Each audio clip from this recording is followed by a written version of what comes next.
le monde tourne. Direction la Birmanie, refusant de tirer sur leurs concitoyens. Les informations pullulent. Tout de suite, voici les informations. C'est le moment d'ouvrir la page internationale avec Ealichi Dorelas depuis Boston, Massachusetts.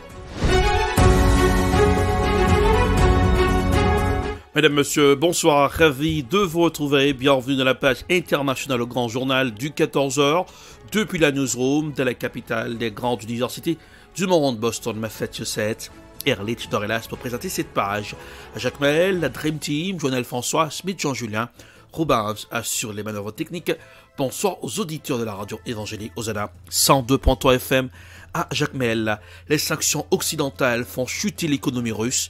En mars, le secteur manufacturier a connu la plus forte baisse en près de 2 ans et l'inflation devrait grimper de plus de 20%.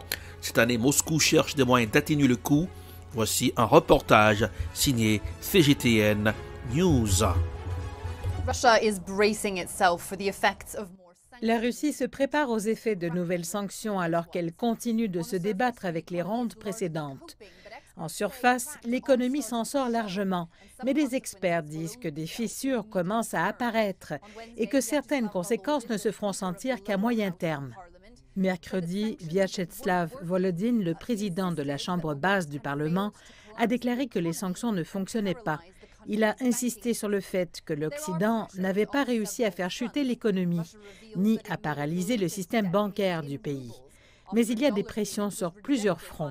La Russie a révélé qu'elle avait effectué son dernier paiement de dette en roubles après qu'un paiement en dollars a été rejeté par une banque étrangère invoquant les sanctions. Le Kremlin affirme avoir les ressources nécessaires pour assurer le service de ses dettes, mais qu'il est poussé vers un défaut artificiel par l'Occident. Entre-temps, la Russie pourrait être suspendue du Conseil des droits de l'homme de l'ONU lors d'un vote jeudi. Les États-Unis ont qualifié leur adhésion de farce, étant donné le mandat de l'organisme de protéger et de promouvoir les droits de l'homme. Une majorité des 2/3 à l'Assemblée générale de l'ONU est nécessaire pour suspendre un membre du Conseil. Le Kremlin affirme que le travail des institutions de l'ONU serait incomplet sans l'implication de la Russie. Toujours la guerre en Ukraine, réfugiés ukrainiens, femmes et enfants risquent d'être exploités par les trafiquants d'êtres humains. La plupart des Ukrainiens qui fuient la guerre sont des femmes et des enfants. Ils sont des proies pour les trafiquants. Voici un reportage signé Euronews. Voici Berek-sur-Agneux, un village à la frontière entre la Hongrie et l'Ukraine. Nous rencontrons Olga, elle a fait de l'autostop depuis Kiev. Originaire de Donetsk, elle étudiait le design avant le déclenchement de la guerre. Maintenant, elle attend un bus pour Berlin. Voyages-tu seul avec le chat? Oui, je voyage seul avec mon chat. Seul. Olga, âgée de 29 ans, fait partie des milliers d'Ukrainiennes qui fuient la guerre seules. Elle risque d'être exploitée. Des messages effrayants sont omniprésents sur les groupes Facebook, comme celui-ci pour les Ukrainiens. Ce message en russe dit « Il y a une place libre pour toi dans mon lit ». S'assurer que les femmes arrivent à destination saines et sauves est une priorité absolue pour les travailleurs humanitaires comme Imre de l'Ordre de Malte, ici en Hongrie. Il suit leur voyage. Assurer la sécurité des transports des réfugiés est l'une de nos principales préoccupations. Nous avons une très bonne coopération avec les forces de police et aussi avec l'armée. Ils effectuent des patrouilles à notre vue et nous avons également une présence policière 24 heures sur 24, 7 jours sur 7. Avec 7 millions de personnes déplacées depuis la guerre, le Parlement européen a adopté cette semaine une résolution appelant les États membres à mettre en place des mesures pour prévenir et sanctionner le trafic et la traite des personnes. Parmi les bénévoles qui attendent les réfugiés dans les gares de nombreux pays européens, il y a des personnes mal intentionnées qui veulent exploiter et abuser sexuellement des femmes et des enfants. L'Union européenne doit éradiquer les hommes qui achètent du sexe, les hommes qui achètent des femmes et des enfants. Comme c'est ridicule, comme c'est malsain, qui enlève des enfants? Qui a des relations sexuelles avec des enfants? Qui achète des femmes qui fuient, qui ont tout perdu? Ce sont ces hommes qui ont une place spéciale en enfer. Olga et son chat Zen ont survécu aux 13 heures de trajet en bus jusqu'à Berlin. Elle a envoyé cette photo à Euronews et a déclaré être en sécurité dans la capitale allemande, mais d'autres, plus vulnérables, pourraient passer entre les mailles du filet et tomber entre les mains de criminels. Direction le Soudan, non au pouvoir militaire, non au gouvernement de la faim. Parmi les Soudanais ont manifesté mercredi dans plusieurs régions du pays. À Khartoum, un jeune manifestant a été tué par balle, selon une source médicale. Voici un reportage signé Africa News. C'est par milliers que ces Soudanais se sont réunis dans les rues de Khartoum pour dire non au gouvernement militaire. Des manifestations qui durent depuis des mois et qui ont commencé après le coup d'État du 25 octobre dernier. Mais cette journée du 6 avril avait une signification particulière pour les manifestants. Elle marquait un double anniversaire, celui de deux révoltes en 1985 et en 2019, qui à 34 ans d'écart ont fait tomber deux présidents putschistes. Tout un symbole pour ces Soudanais qui, malgré les gaz lacrymogènes et les tirs des forces de sécurité, sont déterminés à faire partir les militaires du pouvoir. Cette répression a fait une victime. Un protestataire de 19 ans aurait été tué selon un syndicat de médecins, ce qui porte à 94 le nombre de manifestants tués depuis le coup d'État. Mais cette mobilisation des Soudanais ne semble pas influencer le général Abdel Fattah al-Burhan à la tête du pays. À cause du putsch, le Soudan a perdu toute son aide internationale, soit 40% de son budget. Le prix du pain a augmenté, celui de l'électricité a été multiplié par 6 et celui de l'essence ne cesse de fluctuer. Direction la Belgique, venue à Bruxelles pour une réunion avec ses homologues des pays de l'OTAN. Le ministre ukrainien des Affaires étrangères, Dmytro Kuleba, a réclamé trois choses: des armes, des armes et des armes. Plus rapidement, elles seront livrées, plus de vies seront sauvées et de destruction évitée. Écoutons un extrait de sa déclaration. C'est le message que j'adresse aux alliés. Il est très simple et j'appelle tous les alliés à mettre de côté leurs hésitations, leurs réticences, pour fournir à l'Ukraine tout ce dont elle a besoin. Car aussi bizarre que cela puisse paraître, aujourd'hui les armes servent à la paix.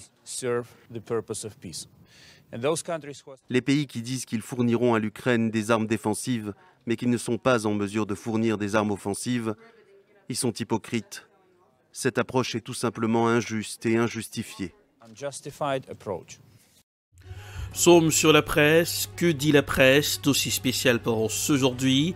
C'est une arme que l'Europe n'osait pas dégainer il y a encore quelques jours, mais le massacre de Boutcha a tout changé. Les 27 étudient maintenant la possibilité de prendre de nouvelles sanctions sur le pétrole et le charbon russe. Même l'Allemagne, très dépendante, ouvre la porte pour monter le niveau de pression sur Vladimir Poutine. Voici un dossier signé la 5 à l'émission C'est dans l'air. L'horreur à la une de toute la presse européenne. Alors que le monde découvre les atrocités attribuées à l'armée de Vladimir Poutine en Ukraine, la question se pose à nouveau. L'Europe doit-elle imposer un embargo sur les énergies fossiles russes? 40% de son gaz, 25% de son pétrole et 46% de son charbon proviennent de Russie. Même en Allemagne, où la dépendance grimpe à plus de 55%, un tabou a été brisé ce week-end. Nous devons rehausser notre réponse en matière de sanctions et il faut échanger le plus rapidement possible au niveau européen sur ce qui est encore possible. Les livraisons d'énergie feront partie des discussions. Mais si l'Allemagne hésite encore, c'est parce que le gaz est un enjeu industriel colossal outre-Rhin. Plusieurs grands patrons, comme celui du géant de la sidérurgie ThyssenKrupp, sont montés au créneau ces derniers jours pour s'opposer aux éventuelles sanctions.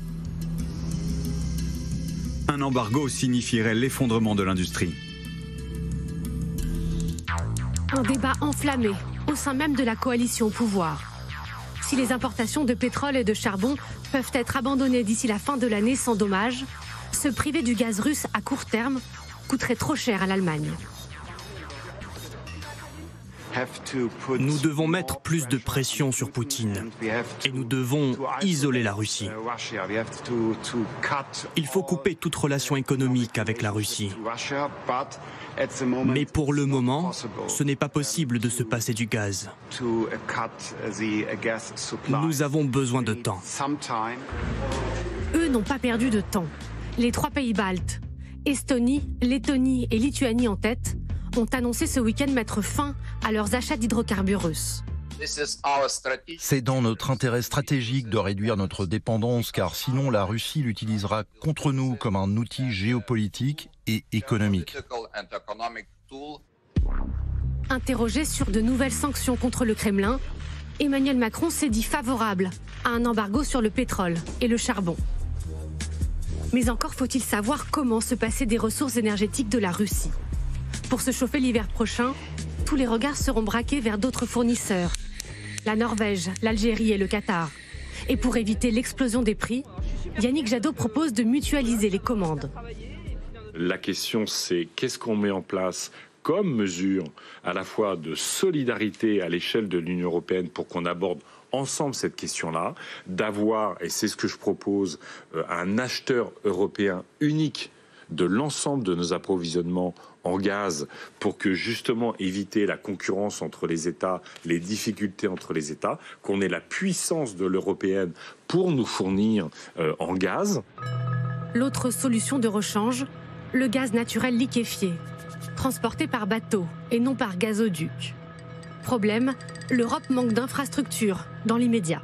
Il faut 2-3 ans pour construire un terminal. Et on les a pas suffisamment. On en a certains, la France en a, l'Allemagne n'en a aucun. Ouais. Et donc quand on me dit comment vous faites si les 40% de gaz russe disparaissent, alors là pour le coup je peux vous dire je sais pas faire. Je sais pas faire aujourd'hui, je saurais faire dans 3 ans si je construis les terminaux, parce qu'il y a du gaz naturel liquéfié, mais il faut pouvoir l'amener. Il y a le gaz, il y a un problème d'infrastructure. Gigantesque manne financière, les exportations d'hydrocarbures rapportent jusqu'à 200 milliards d'euros par an à Vladimir Poutine. Un nouveau train de sanctions contre son pays doit être discuté demain par les 27 de l'Union européenne. C'est ainsi que s'achève la page internationale au Grand Journal du 14h pour aujourd'hui. La production est signée Ed Prod, réalisation Télé Beltop. Pour présenter cette page internationale, Erlich Dorelash depuis Boston, la capitale des grandes universités du monde. Couleur du temps pour aujourd'hui, Boston 49 degrés Fahrenheit, 9 degrés Celsius. Jacmel 84 degrés Fahrenheit, 29 degrés Celsius. Pour ceux qui ont loupé cette page internationale, ce n'est que partie remise. Allez sur YouTube, Erlich Dorelash, pour regarder la page en vidéo. Ah oui, sur YouTube. Bonsoir Jonel, bonsoir Rubens, bonsoir Smith Jean-Julien, bonsoir aux auditeurs de la radio évangélique Hosanna 102.3 FM à Jacmel.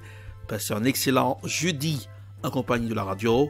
Bonsoir, à demain. C'était la page internationale avec Erlich Dorelash.